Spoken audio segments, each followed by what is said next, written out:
Whilst scrolling on Twitter, I come across a headline from Variety, and they're saying that Kenya Barris is finished with his reimagined script of The Wizard of Oz.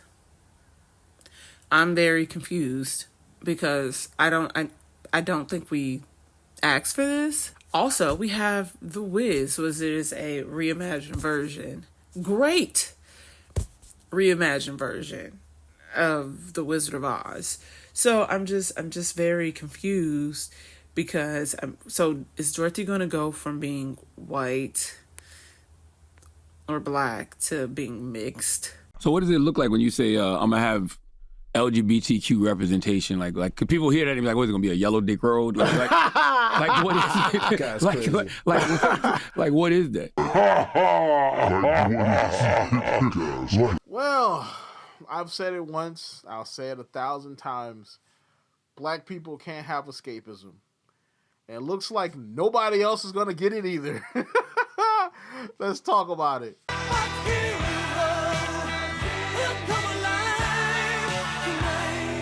What is up, YouTube? My name is Mario, a.k.a. The Real Super Mario. Check out the main channel because the main channel is popping. A.k.a.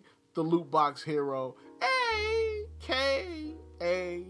YouTube's greatest fat man here, bringing you another video. We are back at it again, talking about black escapism, or escapism in general, but specifically black escapism.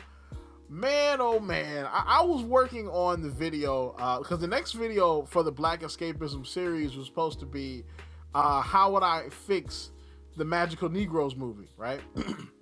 So I was kind of writing kind of a script for it. I wasn't going to script it out completely, but I was writing what I would change, you know, using what I kind of know about the narrative so far.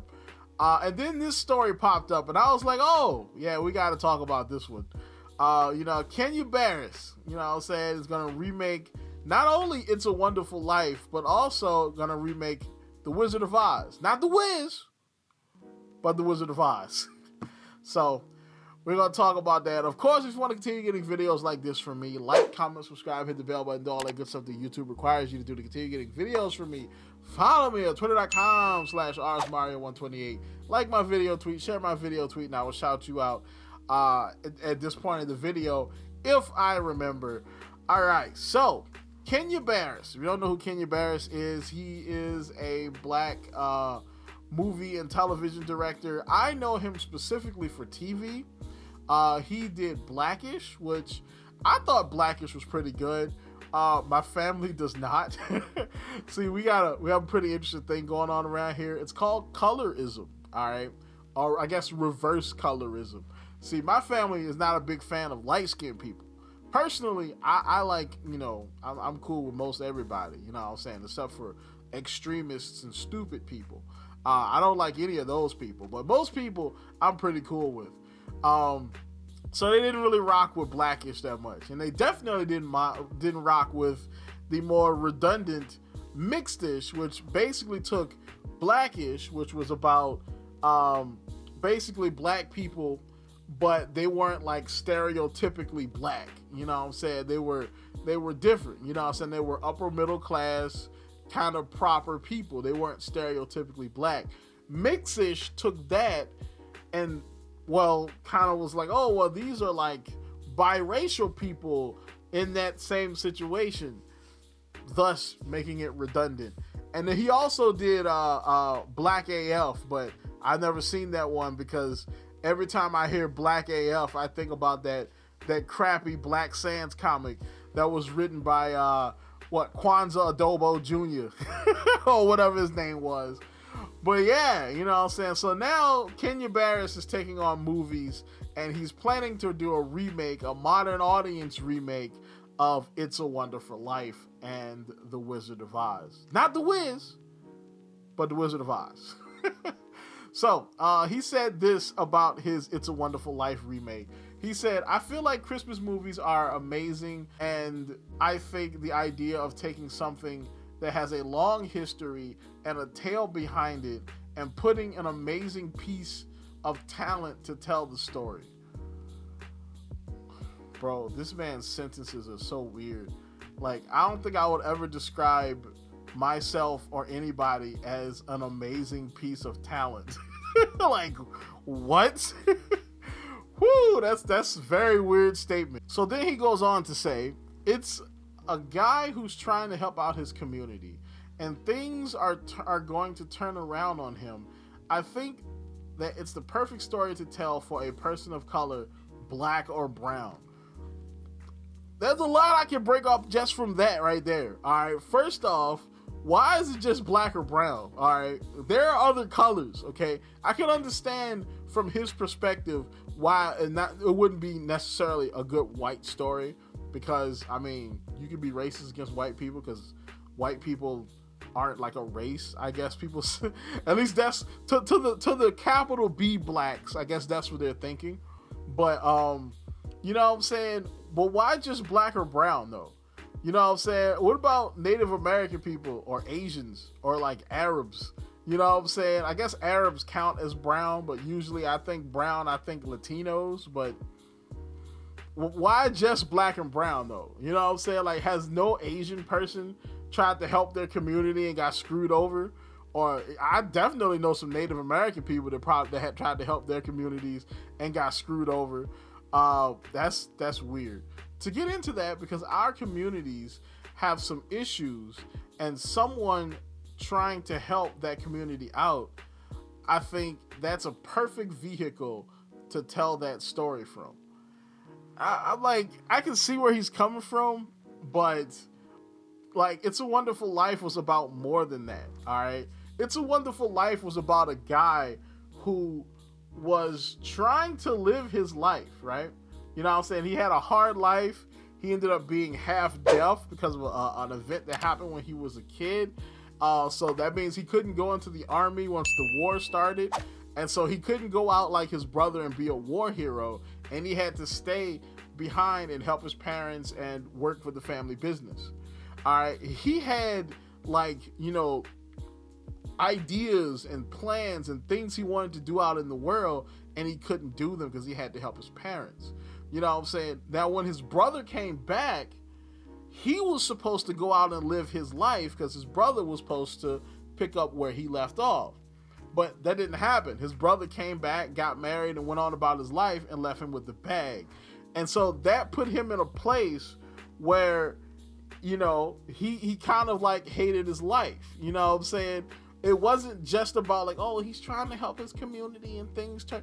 The story was more about him and how his life did not go the way he planned it to. You know what I'm saying?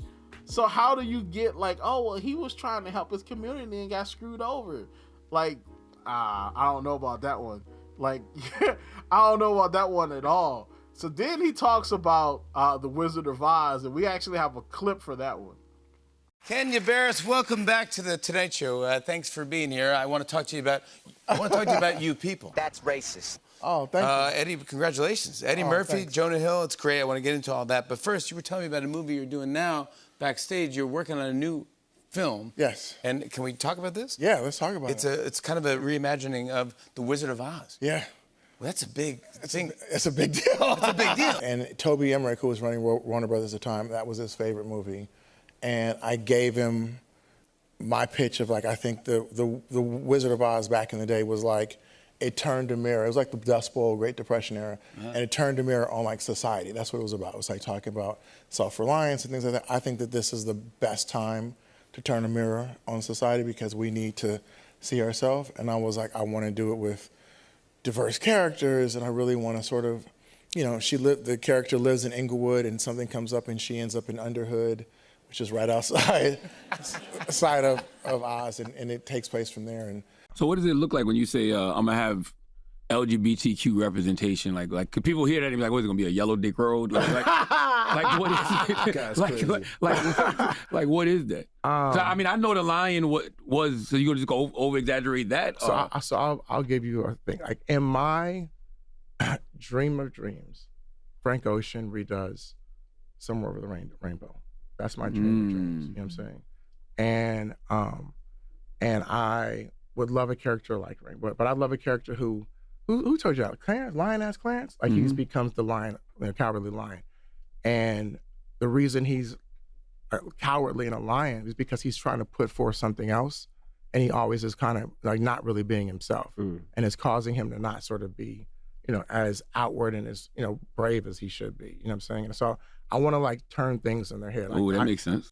And I'm gonna be honest, like I don't really see that. When he says like, "Oh, well, like the Wizard of Oz was like a mirror, that was directed at people during the Great Depression." The last thing that people want to see during a thing called the Great Depression is a mirror of themselves because they're depressed, because they're in the Great Depression. Like, people don't want to see a reflection of themselves. And that's exactly not what The Wizard of Oz was. The Wizard of Oz was an isekai. All right, if you don't know what isekai is, it's a type of story where usually you take somebody from the modern day, in our world, and they get isekai'd, aka, teleported into a fantasy world that is completely different than the world they were in. Usually, it's like the very definition of escapism. All right, why do you think so many anime these days are isekai? And most of them are harems or power fantasies, because it's giving you a taste of reality that is completely different and usually better than the one that you live in. And that's pretty much what The Wizard of Oz was. All right, it took her from the Dust Bowl of Kansas in the Great Depression and sent her to a fantasy world where she could help people fix their problems and find the Wizard of Oz and stop the witch. And it was an isekai story. It's not about like, oh, we need to turn a mirror on reality and show. Stop. That's not what it was about, all right? And one of the main reason I wanted to talk about this as far as the black escapism thing goes is because a lot of people were telling me in the comments of that video, it's not all the black creators. A big part of it is Hollywood and how Hollywood does things, and the movies that Hollywood wants to pick because they have a certain perception of black people or a certain perception that they want black people to have of themselves. And I understand that, and that is partly true. But a big part of this is also the black creators that make these stories.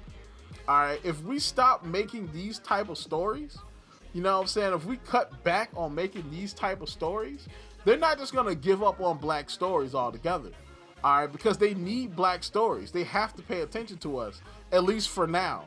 You know what I'm saying? So if we stop making these stupid stories and these stupid struggle movies and these stupid slave race-based stories and start just telling different types of black stories, Hollywood's gonna have to pick them up because there's no more of the other stuff for them to pick up. That's what I'm saying when I talk about it's up to the black creators. It's up to the Kenya Barris's and the Kobe Libby's and those people of the world to stop telling these type of stories and to start telling actual good black escapist stories. And they don't even have to be escapist stories. They can be stories within reality that just aren't about the quote unquote blackness. You know what I'm saying? You can do that. It's possible. You know what I'm saying? It's very possible. So that's really all I wanted to talk about today. Tell me what you think about it in the comments. Do you think I'm wrong? You think like Mario, you're wrong. It's Hollywood. Hollywood's making them do this. Okay, we'll duke it out in the comment section to help the video, to help the algorithm pick up the video. So, tell me what you think. What do you think about the remakes that he's trying to do? I feel like I want to do a video about like crappy modern remakes altogether. That I have a weird itch to do that. I don't know if I'm gonna do it because I got other stuff I want to do on this channel, but I want to do that too. Tell me in the comments down below. Like, comment, subscribe, and as always, people, have yourself a good one and stay away from that yellow dick road. Don't go on that road. Oh no. Like what is it?